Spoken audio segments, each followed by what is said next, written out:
Bonjour à tous. Paracha de cette semaine, la Paracha Vaera. Paracha qui nous parle des 10 commandements, des 10 plaies, pardon. Et sur les 10 plaies, on voit les 7 premières. Et juste après, la semaine prochaine, on verra les 3 dernières. Aujourd'hui, c'est aussi un jour important. C'est le jour de la Elula du Admor HaZaken, premier habit de Chabad, le 24 Tevet.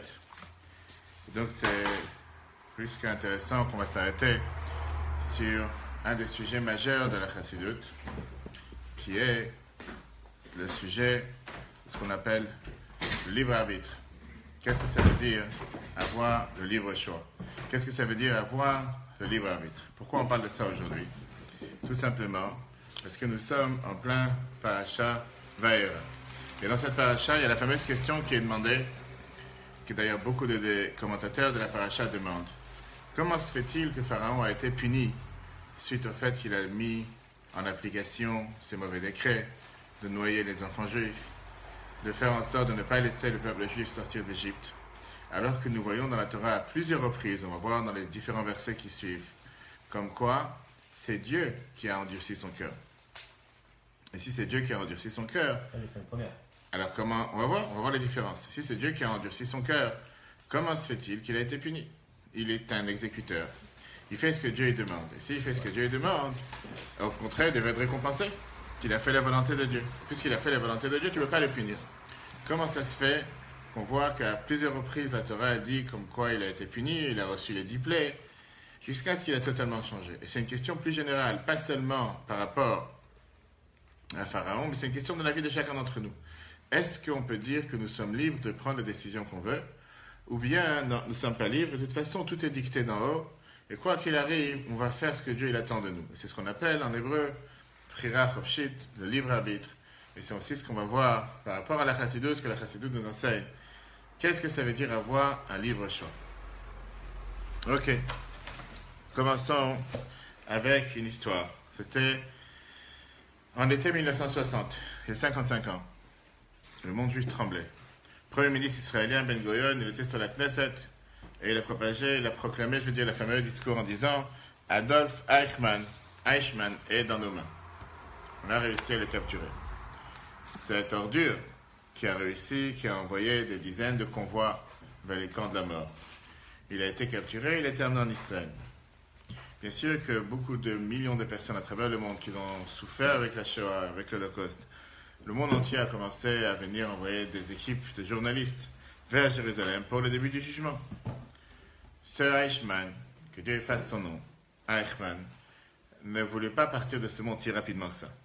Son défenseur, qui était un défenseur allemand, il avait soi-disant un argument solide, fondé, pour essayer de défendre les atrocités qu'il a commises pendant la guerre. Et la fameuse phrase qu'il a répétée à chaque fois, c'était que Eichmann était quelqu'un qui remplissait des ordres. C'est pas lui qui a décidé de faire quoi que ce soit. C'était une simple vis parmi la machine d'extermination du peuple juif, et il n'avait pas les capacités ni la possibilité de pouvoir s'opposer aux ordres qui arrivaient de Berlin. La défense du peuple juif en Israël a dû mettre beaucoup de temps et beaucoup d'efforts pour repousser cet argument et montrer que pas seulement c'était pas quelqu'un qui était là pour suivre des ordres tout simplement, mais qu'il avait un rôle majeur dans la machine d'extermination et que lui-même était celui qui a orchestré plusieurs renvoie vers les camps de la mort du peuple juif. Lui, il ne pouvait pas dire un tel argument, parce qu'on a été capable de démontrer que c'était de sa faute. 3000 ans plus tôt, il y avait quelqu'un d'autre, que lui, définitivement, il avait la possibilité de donner cet argument. Et ça, c'était notre Pharaon.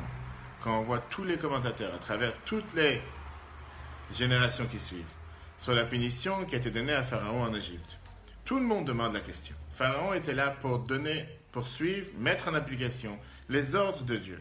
Donc il n'avait pas de libre arbitre pour pouvoir libérer le peuple juif d'Égypte. Et si c'est comme ça, pourquoi il a été puni? Où on a vu ça? Regardons les textes. Dieu a dit à Abraham dans Brit Ben Abetarim, dans l'alliance qu'il a fait avec lui des centaines d'années, même avant que Pharaon est né, Ger Yezaracha be'eretz lo lahem. Ton peuple tes descendants seront des étrangers dans une terre qui ne leur appartient pas. Et c'est écrit clairement, Va'avadoum ve'inu otam. Ils vont les asservir et ils vont les faire souffrir. Noir sur blanc, la Torah le dit. Et donc Pharaon, il a fait que remplir la mitzvah de Dieu, numéro 1. Même si Pharaon aurait voulu faire tchouva et ils auraient voulu libérer le peuple juif. Il n'était pas capable de le faire, puisque Dieu a endurci son cœur pour qu'il laisse le peuple juif là-bas. Et donc après tout ça, comment est-ce possible qu'il a été puni? Regarde Ramban, premier numéro. Chumash Shemot, chapitre 7, verset 3. Après la question que tout le monde demande. Im Hashem Iksha et Libo, c'est Dieu qui a endurci son cœur, ma picha. C'est quoi sa faute? Qu'est-ce qu'il a fauté? Qu'est-ce que tu en veux de lui? Qu'est-ce que tu vas détruire son pays avec les 10 plaies, avec tout ce qu'on sait ce qui se passe? C'est Dieu qui l'a causé.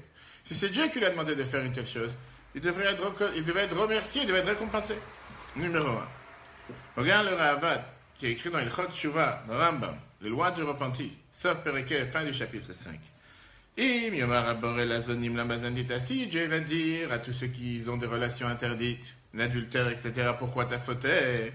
Ils vont lui dire, sur qui est tombé ton décret, tu les feras servir, tu vas les asservir et les faire souffrir.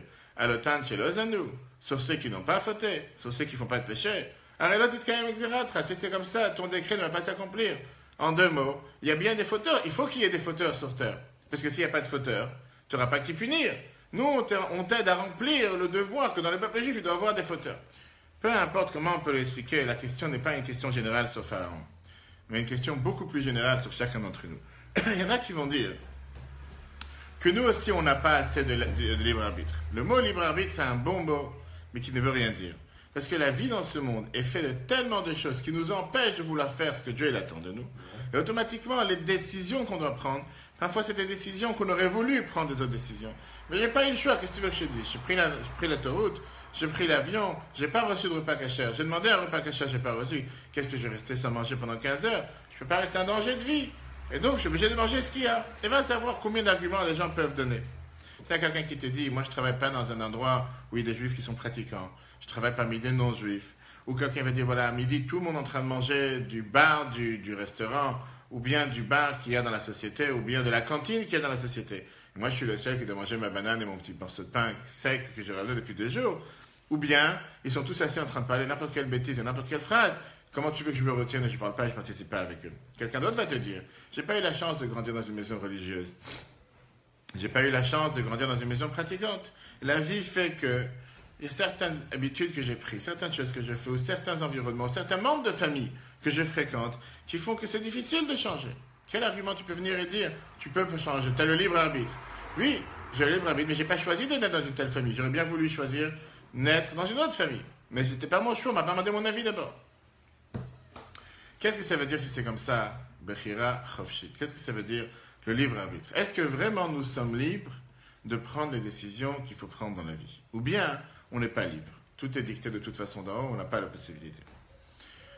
Revenons à l'Égypte. 86 ans d'Holocauste qui a duré en Égypte. 86 ans de souffrance difficile. Finalement arrive à leur fin. Dieu décide de se mélanger et faire sortir ses enfants de cet enfer. Dieu demande à Moshe d'aller en Égypte, convaincre Pharaon de renvoyer le peuple juif de ce pays. Pharaon, il se moque de Moshe et le renvoie du palais. Numéro 1. Là commence l'étape des plaies, des 10 plaies. Dieu fait tomber sur l'Égypte les plaies qui ont rendu la vie dans le peuple égyptien insupportable. L'eau s'est transformée en sang, les rues pleines de grenouilles, et dans les animaux, le corps qui commençait à gratter avec des poux, et bien sûr, après on avait la peste et toutes les autres différentes plaies. 3 jours d'obscurité totale, obscurité épaisse, jusqu'à ce qu'à la fin, une fois que tous les premiers-nés sont morts, Pharaon il est brisé et il décide d'ouvrir les portes. Donc, combien de temps ont duré les 10 plaies? On va voir ensemble combien de temps cette période difficile a duré en Égypte. Regardons la Mishnah, dans Édiot, chapitre 2, verset 10, chiffre 2. Mishpat de Ramadou, Shnem Asachodesh, Dieu il a jugé la génération du déluge 12 mois. Mishpat Amitzrim, Shnem Asachodesh, Dieu il a jugé les Égyptiens 12 mois. Mishpat Reshaim Begeinom, Dieu il juge les mauvaises personnes dans l'enfer pendant 12 mois. Et Makor chez la Mishnah, c'est quoi la source de la Mishnah? C'est écrit dans Seder Olam. Seder Olam a été écrit au moment de la Mishnah et qui nous raconte toute l'histoire depuis la création du monde jusqu'à la destruction du deuxième temps. C'est dit comme ça. Puisque Dieu a réparti le peuple juif en Égypte pour aller chercher de la paille pour faire le foin pour aller faire le ciment, pour pouvoir creuser les briques, etc. Quand est-ce qu'on a recueilli la paille? Au mois d'Iyar. Quand est-ce qu'on est sorti? Au mois de Nissan. De là, on déduit qu'ils ont été punis pendant 12 mois. Comment ça marche et quel était le calcul? La première fois que Moshe est venu devant Pharaon, Pharaon lui a répondu en lui disant « Pas seulement que je ne vais pas écouter ce que tu m'as demandé, mais je vais rendre le travail du peuple juif beaucoup plus dur. » Ce même jour, jusqu'à là, ils avaient l'habitude de recevoir le foin pour faire le ciment. À partir d'aujourd'hui, c'est eux qui vont aller eux-mêmes dans les champs pour aller couper le blé, etc. La période dans laquelle on coupe le blé, c'est le mois d'Iyar. Ils sont sortis d'Égypte le mois de Nissan. Après, ça fait exactement 12 mois. Mais est-ce que ça veut dire que pendant ces 12 mois, il y a eu les plaies non-stop? Puisqu'au final, comment se sont répartis les 10 plaies sur 12 mois? Explication? Mais non, tu as 12 mois. Tu as 10 plaies. Tu as 2 mois de repos, congé parental. On va voir ici tout de suite. Le Midrash vient et te dit. Une fois que Pharaon il a crié sur Moshe au mois d'Iyar, Moshe il est parti à Midian pendant 2 mois. 2 mois et quelque chose. Il est revenu au mois de Tammuz. Là, on commençait les plaies réellement. Chaque plaie, a été établi à durer 1 mois. Nous avons depuis le mois de Tammuz jusqu'au mois de Nissan 10 mois. Ça veut dire 1 plaie par mois. Quel était le calcul? Regardons le Midrash. Shira Shirim. Une seconde, est-ce que c'était vraiment pendant tout? On va voir les détails. Midrash Rabban de Shira Shirim était dit de Medodi le Tzvi, de la même manière qu'un Tzvi, c'est un bélier, lui il vient, il se voit et il se cache. Pareil, le premier libérateur, on l'a vu, il s'est recaché, après il a réapparu. Combien de temps il s'est caché? 3 mois. De Iyar à Tammuz, il n'était pas en Égypte, il est reparti en Midian, et après il est revenu au mois de Tammuz. Combien de temps ont duré les 10 plaies? On a dit 1 par mois. Regarde ce que veut dire le Midrash Rabban. Comment ça fonctionnait? La Torah te dit il y a eu 7 jours après Akot Hashem est ailleurs, après que Dieu a frappé le Nil. Rabbi Yehuda et Rabbi Nechemia. Comme tout dans la Torah, il y a un débat entre les deux. Chad Omer, il te dit Chavdal et Yamim Bayem Atrebem, il prévenait les Égyptiens 24 jours. Matcheloba Amaka en attendant que la plaie elle arrive. Veshiva Yamim, 7 jours, Amaka Meshameshet Bayem, 6 jours, la plaie l'a frappé. Ça veut dire, au total, 1 mois. 24 jours de réprimande, fais attention, t'amuses pas avec le bon Dieu, va savoir ce qui peut t'arriver. 7 jours, la plaie est tombée sur la tête. Et il y en a un qui disait le contraire. Un autre dit non, c'était à l'envers. D'abord, il venait les avertir pendant 7 jours, avertissement. Pendant 24 jours, la plaie les frappait. Une fois, on a 1 mois. Donc, peu importe de quelle manière ça se passait. Est-ce qu'il y avait les avertissements pendant 24 jours et la plaie 7 jours? Ou bien les avertissements pendant 7 jours et la plaie 24 jours? D'une manière ou d'une autre, les plaies ont duré 1 mois. Pendant 10 mois, les Égyptiens ont souffert avec des énormes difficultés. Dans le corps, dans l'âme, dans les biens. Tous les commentateurs viennent et te demandent la question. Qu'est-ce que Dieu veut des Égyptiens? Et pas seulement des Égyptiens, mais qu'est-ce que Dieu il attend de Pharaon? Numéro 1, comme on l'a dit tout à l'heure, c'est Dieu lui-même qui a dit à Abraham, qu'il y aura un peuple étranger qui vont les asservir et vont les faire souffrir. Deuxièmement, on n'a pas donné de possibilité à Pharaon de faire tchouva. Depuis le départ, que Moshe est venu le voir, la Torah elle te dit comme quoi Dieu il a endurci son cœur pour qu'il n'écoute pas Pharaon. Regarde le début de la paracha, Shemot Zayin, le premier verset qu'on a dit. Vayomer Hashem el Moshe, Dieu dit à Moshe, Rei nataticha Elokim le Pharaon. Voilà, je t'ai mis comme patron, comme maître sur Pharaon. Va'ani akshe atlef Pharaon. Et moi, je vais endurcir le cœur de Pharaon. Et Dieu lui dit clairement qu'est-ce qui va se passer. Velo yishma alechem Pharaon. Pharaon ne va pas vous écouter. Donc en 2 mots, le film il est déjà fait. Venatati et Tedibé Mitzrayim, je vais frapper l'Égypte. Votzeti et Tzivota, je vais sortir mon peuple. Mer et Mitzrayim de la terre d'Égypte, je fatim d'Elim avec des grands miracles. Ça veut dire que toute la mission de Moshe à Pharaon, c'est une mise en scène qui n'a aucun sens. Quand c'était clair depuis le départ que Pharaon n'est pas capable de pouvoir l'entendre. Pourquoi? Parce qu'il n'est pas dans ses mains. Il n'est pas maître de ses actions. C'est un pion, c'est une marionnette qui est en train de faire ce que Dieu lui demande. Et donc, comment est-ce possible que Dieu peut punir quelqu'un qui a les mains fermées, qui n'a pas de libre arbitre? Il n'a aucun choix. Dieu, il dit déjà à Moshe depuis le départ, il ne va pas t'écouter, je ne laisserai pas t'écouter, je vais endurcir son cœur. Qu'est-ce que tu veux de pauvre? Donne-lui une médaille. Qu'il a fait ce que Dieu lui demande, qu'est-ce que tu veux? Avant de commencer avec la réponse sur Pharaon, Rabbi rapporte ici, pour comprendre et élargir un peu le sujet sur qu'est-ce que ça veut dire le libre arbitre. Qu'est-ce que ça veut dire avoir Bechira Chofshit? Que c'est une des bases fondamentales du judaïsme qui a été expliquée longuement dans la Chassidut, comme on l'a dit tout à l'heure. Aujourd'hui, le jour de la Hilula du Admor Zaken, un jour important en Torah Hadich, une des bases fondamentales de la Chassidut. La Gemara, elle te dit, un moment dramatique qui existe au début de la vie d'une personne, dans laquelle Dieu décide le sort de qu'est-ce qui va se passer avec une personne. Regarde la Gemara Nida, page 16, B. Naraj Rabbi Chanina bar Papa, Rabbi Chanina vient te dire la phrase suivante, et c'est d'ailleurs le premier chapitre de Tanya, écrit par l'Admor Azaken. Il y a un ange qui est responsable des grossesses. L'ilachmo. Fait le tel type, il prend ce sperme, ou ma'amid ali fakadesh baruch hu, il le montre devant Dieu, vomer le fanav et il dit à Dieu, Ribono Shalala, maître du monde, tu sais pas où qu'est-ce qui se passera avec ce sperme? On demande qu'est-ce qui se passera avec ce futur enfant? Gibor Khalash, est-ce qu'il sera fort ou il sera faible? Chacham Otipesh, est-ce qu'il sera intelligent ou il sera bête? Achir, est-ce qu'il sera riche ou ani ou est-ce qu'il sera pauvre? La morale te termine, Veilu Tsaracha ou Tzadik le Kamar. Mais il ne décide pas pour la personne s'il sera un Tzadik ou s'il sera un Racha. D'Amar Rabbi Chanina, s'il sera pieux ou s'il sera mécréant, parce que la Rabbi Chanina a été dit, à Kol Bidei Shamaim, tout dépend dans les mains de Dieu, Chutz Meirat Shamaim, à part la crainte de Dieu. La crainte de Dieu, ça ne dépend pas des mains de Dieu, ça dépend de toi. Tu as un libre arbitre, c'est à toi de choisir si tu veux faire le bien ou si tu veux faire le mal. Chez Nehema, c'est écrit dans la Torah clairement. V'ata Israël, Ma'ashem Lokecha Shoel Meimar. Dieu, maintenant toi, le peuple juif, qu'est-ce que Dieu il attend de toi? Qu'il le ira seulement de le craindre. Ça veut dire quoi? En train de voir que Dieu il fixe tout pour nous. Combien on sera intelligent, combien de force on aura, combien d'argent on va gagner dans la vie. Et la Gemara Sota, elle te dit que même Dieu il décide avec qui tu vas te marier et où tu vas habiter. Ça c'est dans la page Sota, page B. Il y a une seule chose que la Torah te décide pas, décide pas pour toi, que la Torah et la Gemara te dit que Dieu ne décide pas pour toi. Qu'est-ce que tu vas faire avec tout ce que Dieu il a préparé pour toi? Je t'ai préparé tout un repas sur la table. Je t'ai mis et du poisson, et de la viande, et tout ce que tu veux. La question, est-ce que tu vas manger ou pas? Ça dépend de toi. Est-ce que la crainte de Dieu, il doit l'avoir aussi les deux?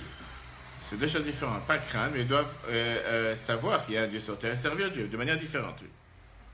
Maintenant, est-ce qu'on sera des bonnes personnes ou des mauvaises personnes? Est-ce que je vais utiliser cet argent pour aider la communauté, pour aider la société, pour aider l'humanité? Ou je vais utiliser cet argent pour détruire le monde? Exactement, chaque chose dans toutes ces choses-là, Dieu nous donne une autonomie totale, une indépendance totale, pour choisir quelle sorte de vie nous voulons vivre sur Terre. Plus que ça. Pas seulement que Dieu ne nous donne pas, ne fixe pas qu'est-ce qu'on va faire avec.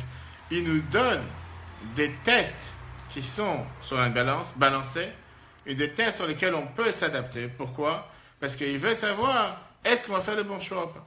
Et pour ça qu'il nous envoie ces différents tests, ces différentes épreuves.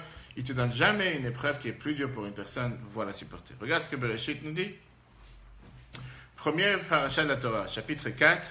Yomer Hashem el Cain, Dieu dit à Cain, Cain, fameux terroriste sur terre, premier terroriste qui a tué son frère. Lama chara lecha, pourquoi tu es en colère? Velama naflu panecha, pourquoi tu as la face tombée, pourquoi tu es triste? Le petach ata drovet, sache que c'est vrai que à la porte de la faute, on peut toujours courir. Ve'ata tim shalom, qu'est-ce que ça veut dire que toi tu pourras la gouverner? Im tirtse Rashi te dit, si tu veux, tu te gaber alav. La porte est grande ouverte pour fauter. Le monde, c'est un monde dans lequel on peut très rapidement tomber. Mais qui t'a dit que tu dois tomber? Tu es à la montagne, tu vois les grands ravins, les grandes... Et chaque fois tu te demandes la question, comment ça se fait que les gens ne font pas des murailles, des barrières pour que les gens évitent de tomber? Qui t'a dit d'aller tomber là-bas? Qui t'a dit d'aller te jeter du haut de la montagne? Tu peux aller à la montagne, c'est pas interdit, tu peux voir les beautés de Dieu sur terre. Mais personne t'a demandé d'aller jusqu'au rebord pour tomber sur le rebord. Exactement la même chose ici. Fameuse histoire que la Gemara nous raconte. La Gemara Baba Metzia, page 84. En Israël, il y avait à l'époque un groupe de bandits qui vivaient, qui étaient ceux qui faisaient peur, terrorisaient toute la région. Tout celui qui sortait des villages avait peur de tomber dans ce groupe de bandits. Et ils avaient peur surtout d'un fameux bandit qui s'appelait Shimon ben Lakish, fils de Lakish. C'était le chef des bandits. Une fois, Rabbi Yochanan, qui était le grand rave d'Israël, d'Eretz Israël, il était dans le fleuve du Jourdain, et il voit devant lui ce fameux Ben Lakish. Le bandit regarde Rabbi Yochanan et il dit « Yofich lanashim » quelle beauté, monsieur. Ta beauté, donne-la aux femmes. Les femmes ont sauté sur toi, t'es magnifique comme corps. Parce que Rabbi Yochanan était quelqu'un de très beau. Rabbi Yochanan n'est pas resté sans réponse. Et il répond à Ben Lakish « Cheilach leoraita » ta force, donne-la à la Torah. Tu es tellement puissant, chef de bandit, tu es tellement fort. Imagine-toi combien tu aurais pu aller tellement loin dans l'étude de la Torah si tu aurais utilisé toute cette force pour les choses positives. Rabbi Yochanan y raconte et continue, la Gemara nous dit, elle lui promet que si tu avances dans l'étude de la Torah, moi je vais convaincre ma sœur. Rabbi Yochanan dit, sa sœur qui était beaucoup plus belle que lui, qu'elle se marie avec toi. Comme ça s'est passé. Ben Lakish a changé son uniforme de bandit. Il est devenu un élève de Yeshiva. Et il est devenu le fameux Resh Lakish. On en parle dans toutes les Gemarotes. Le plus grand maître de toute la Gemara, que toute la Gemara, il n'y a pas une page qui ne parle pas de ses décisions qu'il a parlé dans la Gemara. Et bien sûr, avec la suite, il s'est aussi marié avec la sœur de Rabbi Yochanan. Qu'est-ce que ça veut dire? Dieu, il a créé le monde d'une manière que si tu veux, tu peux renforcer, tu peux réussir. Dieu ne t'envoie jamais une épreuve que tu ne peux pas repousser. Tu as un test. Maintenant, tu peux très bien tomber dans le panneau, comme on dit, ou faire attention à ne pas tomber. La Baba Naël et les autres nous disent que Dieu a créé l'humain d'une manière qu'il a la possibilité de choisir. Qu'est-ce que ça veut dire?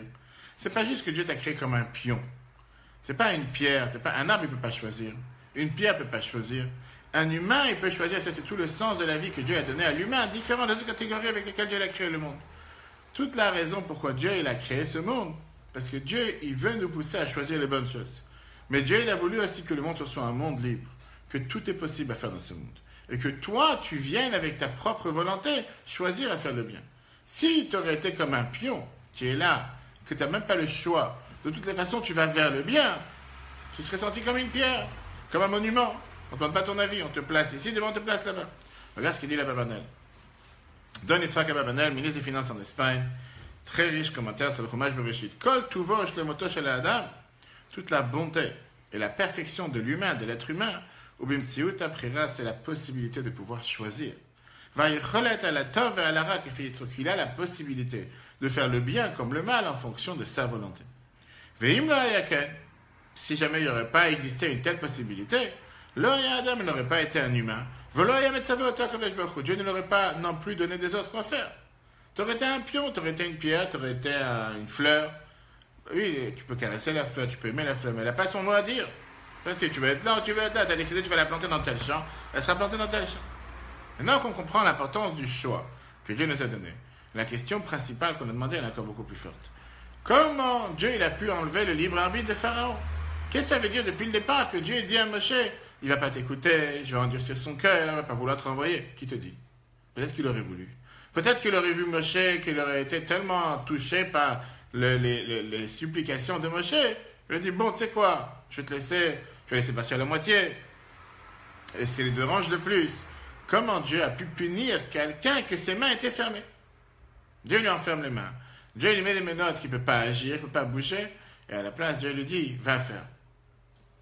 Tu ne veux pas le punir? On est bien obligé d'arriver à la conclusion que Pharaon avait, oui, un libre arbitre de pouvoir laisser sortir le peuple juif d'Égypte. Comment? On va voir les commentateurs. D'abord, il y en a un qui te disent que les premiers 5 plaies, Dieu n'a pas endurci son cœur. Le premier 5 plaies, c'était lui qui a décidé. Après, les autres 5 plaies, que lui, il a refusé de lui-même de laisser sortir le peuple juif, Dieu lui a dit, ah, tu t'es mis avec moi, tu t'es mis avec le feu, tu as décidé de ne pas laisser sortir le peuple juif d'Égypte. Là, maintenant, même si tu veux, je ne te laisserai pas. C'est certains commentateurs, on va voir. Et c'est pour ça qu'au début de la mission, quand Dieu dit à Moshe, il dit que moi, je vais endurcir le cœur de Pharaon, il ne parle pas de la première plaie, il parle à partir de la 6e.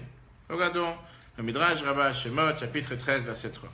Kanir batiat libo, moi, j'ai endurci son cœur. Ah, ma Rabbi Yochanan vient et nous dit, Mikan, de là on apprend Pitran Pe, la minime, Loma. Bien sûr, c'est un argument facile pour les non-croyants de dire, là, il n'avait pas une possibilité chez Hachou Bichuva. Il n'avait pas une possibilité de faire Tchouva. Le malheureux, Dieu il a dit, je durcis son cœur. Qu'est-ce que tu veux qu'il fasse? Il est obligé de suivre ce que Dieu il veut.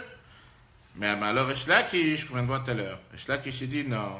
Istam piem sheminim, fermez votre bouche, vous qui ne croyez pas dans la Torah écrite, dans la Torah orale.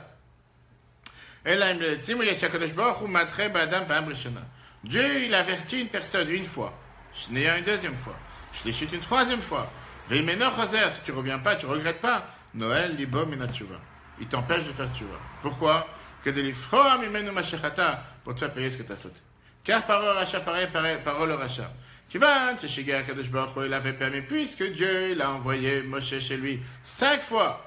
Velo ishriach, il n'a pas fait attention. Il s'est dit, je t'embête, je fais ce que j'ai envie. Amarlo Kadosh Baruch Hu, Dieu lui a dit, Reini, Mosif, Tumatra, tu veux t'amuser avec le diable. On va voir qui c'est qui aura le dernier mot.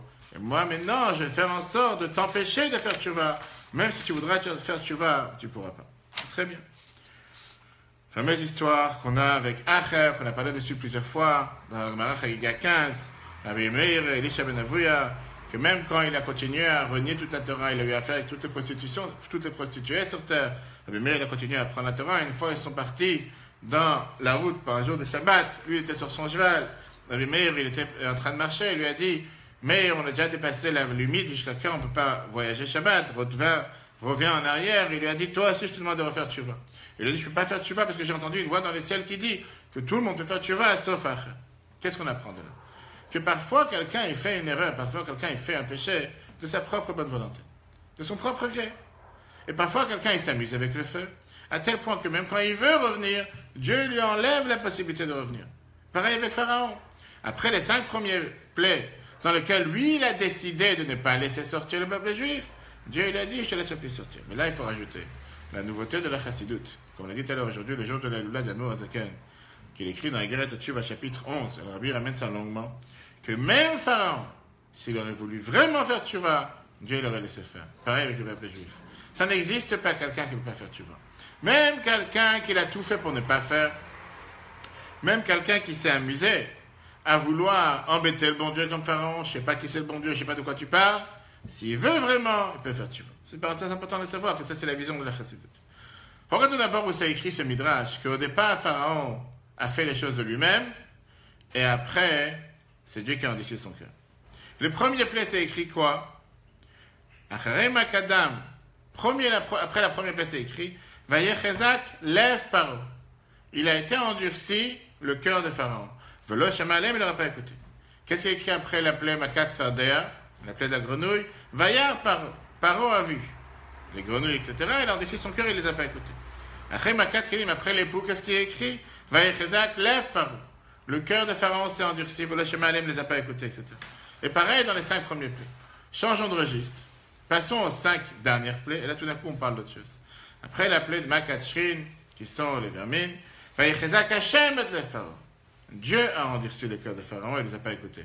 Après les sauterelles, Vayechezak Hashem et lève Pharaon. Dieu a endurci le cœur de Pharaon. Avant la mort des premiers-nés, Vayechezak Hashem et lève Pharaon. Dieu a endurci le cœur de Pharaon. Qu'est-ce qu'on voit d'ici? On voit d'ici que tu as une différence dans le texte entre la manière comment on parle les 5 premières plaies et la manière comment on parle les 5 dernières plaies. Ça veut dire qu'au départ, comme on l'a dit tout à l'heure, lui-même il a tout fait pour endurcir son cœur, et après Dieu il a enlevé de lui la possibilité de faire tchouva, de choisir.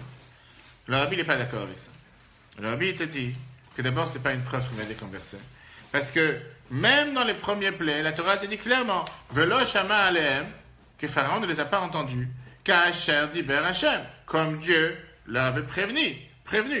Ça veut dire que la Torah te dit que tout va ici d'après le plan que Dieu a fixé. C'est-à-dire que Dieu avait décidé depuis le départ que Pharaon n'allait pas écouter. Et donc, on est bien obligé de dire que Pharaon était soumis à ce plan céleste. Depuis la première plaie, on ne peut pas dire comme certains que les 5 premiers c'est lui qui a décidé et les 5 derniers c'était quelqu'un d'autre.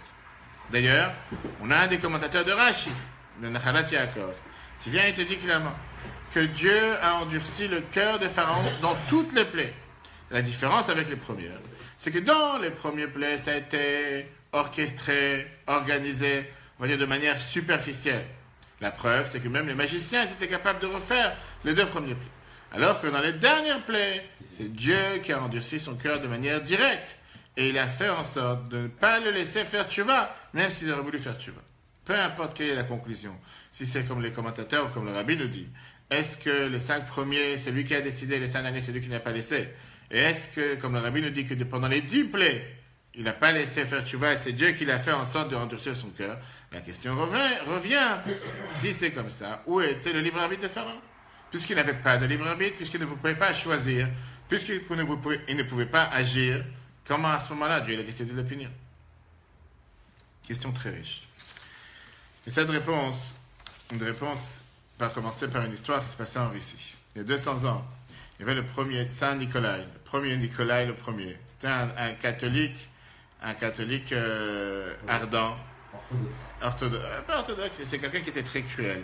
Et un de ses buts, c'était de convertir au christianisme tous les juifs. Il a fait à l'époque un décret qui s'appelait les cantonistim. C'était quoi ce décret? Que chaque enfant qui avait 12 ans, il devait être capturé de sa maison, il devait être envoyé à l'armée pendant 25 ans. Quel était le but?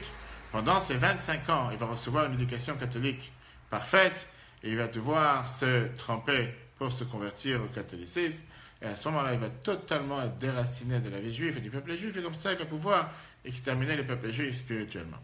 Un jour, un groupe de ces cantonistes va voir le rabbi, le Tzemach Tzedek, troisième rabbi de Chabad, et il lui raconte au rabbi la difficile vie qu'ils mènent tous les jours, en étant loin de la maison, loin de leurs valeurs, loin de leurs racines. Un enfant de 12 ans, il quitte la maison. Toute son adolescence, il vit comme dans une atmosphère totalement hors judaïsme, hors juif.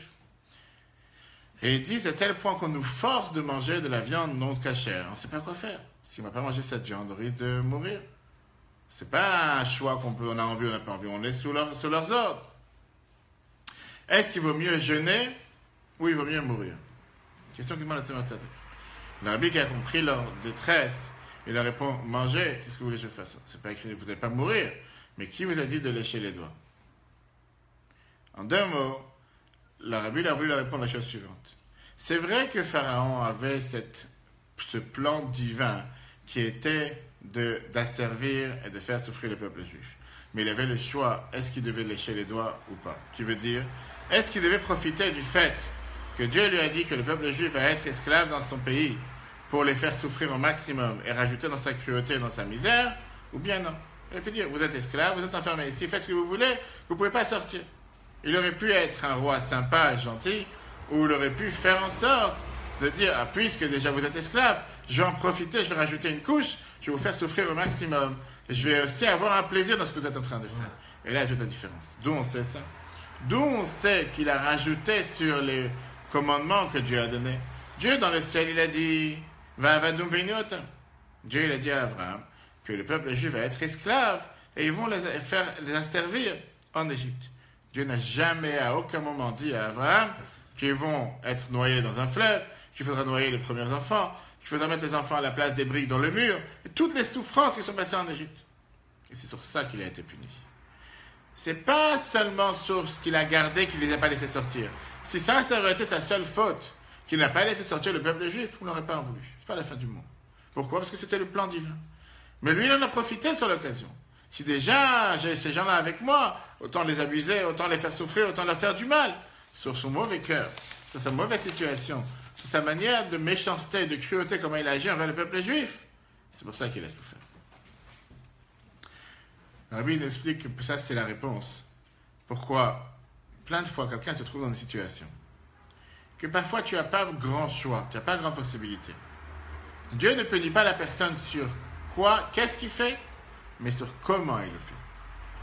Si quelqu'un va décider de faire quelque chose parce qu'il n'a pas le choix, ça lui fait de la peine. Il aurait voulu éviter faire telle et telle chose, mais il a une situation qu'il ne peut pas. Ou s'il se dit, si déjà je peux le faire, autant avoir le plus grand kiff. Autant faire la plus... Si déjà je fais une bêtise, au moins je vais jusqu'au bout. Je vais me priver. Qu'est-ce qu'il y a? Si déjà je peux faire une bêtise, au moins la faire au maximum. Sur ça, c'est la raison pour laquelle Dieu punit une fois une personne.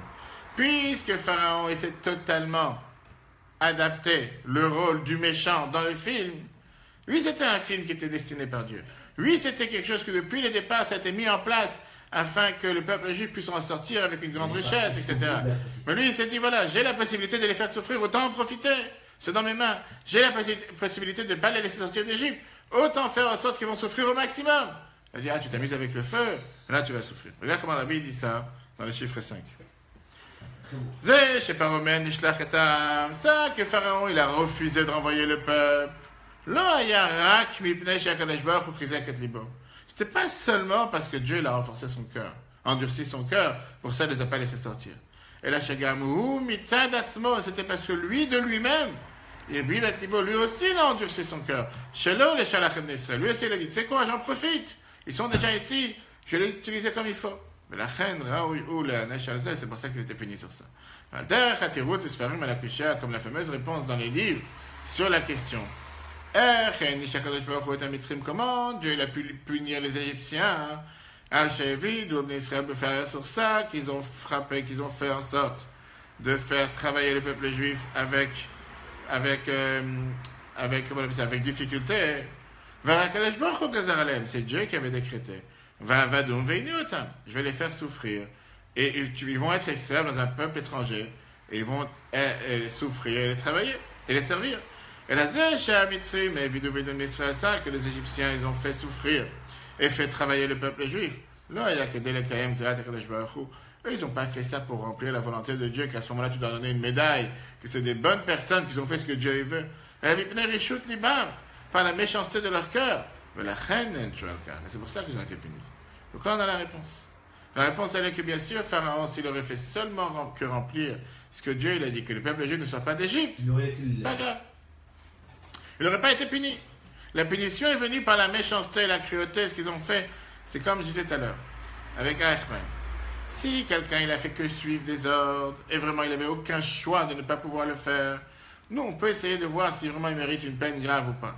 Mais quelqu'un qui s'est dit, tiens, j'ai déjà la possibilité de faire souffrir ces prisonniers juifs, j'ai déjà la possibilité de faire souffrir ces malheureux squelettes qui n'ont pas comment vivre, autant je vais en profiter. Sur ça, il doit être puni. Quel message on a pour nous dans la vie de tous les jours? Comme il était là, plusieurs fois on tombe dans une situation problématique, qu'on n'a pas trop le choix. On est obligé de prendre une décision. Que ce soit pour l'éducation avec un enfant, tu dois punir un enfant qui ne pourra pas aller à une sortie, qui ne pourra pas faire telle chose. Ou parfois tu dois être dans une situation dans laquelle tu ne peux pas. Tu dois choisir la moins pire possibilité que tu as et la moins mauvaise. Viens ici, la paracha de cette semaine t'enseigner que Dieu te laisse le libre arbitre. Comment le faire? Est-ce que tu peux lécher les doigts ou pas? Est-ce que tu peux faire ça avec un délice et un plaisir? Ou bien tu sais quoi, j'ai pas la possibilité. C'est vraiment quelque chose de grave ce qui s'est passé. Je dois te donner une punition. Tu pourras pas aller avec la sortie avec tout le monde. Mais à l'intérieur de soi, être amer, être triste, que tu es obligé de donner une telle punition. Tu n'aurais tellement pas voulu donner une telle punition. Est-ce que parfois on doit s'affilier, s'associer, se reconnaître avec la faute? Et j'ai dit, si déjà j'ai la possibilité de faire une faute, au moins faire un kiff. On dit des fois quelqu'un qui a un danger de vie, et qu'un docteur il dit que le seul moyen de pouvoir s'en sortir, c'est de manger quelque chose de non cachère. Là, la chate dit qu'il doit manger quelque chose de non cachère. Viens, ce juif, je vais dire, finalement arrive le moment dans la vie où je peux kiffer un bon jambon beurre, je peux manger quelque chose que j'attends depuis des années. Au moins aller chez le meilleur restaurant. Si déjà je peux en manger, au moins manger une dizaine, rattraper pour tout ce que j'ai raté. Là, la Torah te dit 100%. Il y avait une fois l'Admour Hazaken, aujourd'hui c'est le jour de Saïloula. Il avait un chassid, un disciple, qui était un grand commerçant de tissus. Il voyageait de temps en temps à Vitebsk, il achetait des tissus chers et il les revendait à Liozna, la petite ville où se trouvait l'Admour Hazaken. Une fois, l'Admour Hazaken lui a dit, va voyager à Kaliningrad, notre ville en Russie. Et là-bas, c'est connu qu'ils ont de très très beaux tissus. Va acheter là-bas, tu vas les revendre en Russie. Une fois, avant de voyager à Kaliningrad, le rabbi lui demande, est-ce que quand tu es là-bas, tu vas au théâtre? Il y a des théâtres dans chaque ville centrale de Russie. Le commerçant, il ne comprenait pas c'est quoi cette question d'Admour Hazaken. C'est quelqu'un qui est craignant Dieu. Qu'est-ce qu'il a à faire dans un théâtre, cinéma? Et il n'est pas là-bas pour faire une chose pareille. Il a dit, non, j'ai jamais mis les pieds là-bas. Mais comme un chassid du rabbi, il a compris que si le rabbi lui a demandé cette question, il y a certainement quelque chose. La prochaine fois qu'il est arrivé à Kaliningrad pour faire ses affaires, il a fini de faire son travail. Il a acheté un billet pour une pièce de théâtre. Il a décidé d'aller au théâtre. Et si déjà il achète un billet, il achète la première place, premier rang. Il s'assoit. La chaise était pleine de fourrure. Et il est tellement fatigué du travail, du voyage, etc., qu'il s'endort après 2 minutes. La pièce de théâtre tourne. Et après, lui, il est le seul à être assis sans participer, en train de dormir, etc. Une fois que la pièce de théâtre s'est terminée, il est encore en train de dormir. Et là, il y a celui qui nettoie la salle, il le rencontre, il dit, excusez-moi monsieur, il faut sortir. La pièce est terminée, il le réveille. Et il commence à discuter. Le nettoyeur de la salle, il lui dit, est-ce que tu connais le rabbi Zalmina? Zalman, c'était l'Admour Hazaken. Ce nettoyeur de la salle, c'était un juif qui était totalement perdu. Pas seulement qui était totalement perdu, mais qui était totalement assimilé. Et il commence à discuter avec lui. Le chassid, il a dit, maintenant je comprends pourquoi le rabbi m'a demandé de prendre, est-ce que je veux au théâtre? Et il a essayé de parler avec lui pour essayer de faire revenir dans le bon chemin entre lui et ce nettoyeur de salle de théâtre. Ça a été créé un tellement lien, il a réussi même à faire des mitzvot avec lui. Comme ce matin, la Brit Mila met la avec des gens qui sont permis. Et il s'est dit que certainement c'est un juif pieux que l'Admour Hazaken envoie un chassid qui n'a rien à faire dans une pièce de théâtre, dans un théâtre, dans un cinéma, pour aller acheter un billet. Il n'a pas dit de le faire, il a demandé ce que tu vas. Il a compris le message. Et grâce à ça, il a fait revenir ce juif à la tchouva. Mais le point de l'histoire, c'est quoi? C'est que même si tu es obligé d'aller dans un théâtre, dans un cinéma, qui t'a dit que tu dois le faire avec toute la délectation possible, tu te dis, ah, si déjà je suis dans ce film, si déjà je suis au cinéma, au moins profiter au maximum. Rabbi te dit ici dans le dernier paragraphe, Al derer shemanishim adam al roa prirato. Parfois, on juge une personne sur le mauvais choix qu'il a fait. Qu'est-ce que ça veut dire? Ah, même si c'est vrai que Dieu sait tout ce qui va se passer. Et ça se peut, même que certains disent, Shahidi a éloqué de sa voix, le fait que Dieu sait ce que je vais faire. Machicha et Adam Lifra oblige la personne à prendre un tel choix. Elle est tellement loin. Veimken, alors si c'est comme ça, Maman Nishimoto, ce qu'on me punit. Si de toutes les façons, Dieu il sait ce que je vais faire, si de toutes les façons, ça m'oblige à prendre ce choix-là. Et là, chez Adam Bocher Bera, c'est qu'une personne a choisi à faire le mal, ou l'homme il s'adélie à Kadosh Baruch Hu. Ça ne dépend pas de ce que Dieu savait. Il avait ça la prière chez l'homme. Il y a ce que moi je sais, quel pion tu vas prendre dans les échecs le prochain. Et il y a ce que toi, tu as choisi de faire. Moi je sais, mais je ne suis pas obligé de te le dire. On est en train de jouer aux échecs. Et je sais que vu ce que tu viens de faire comme manœuvre, la prochaine manœuvre, ça va être de faire telle ou telle chose. Mais ce n'est pas écrit nulle part que tu es obligé de le faire. Tu peux très bien ne pas le faire.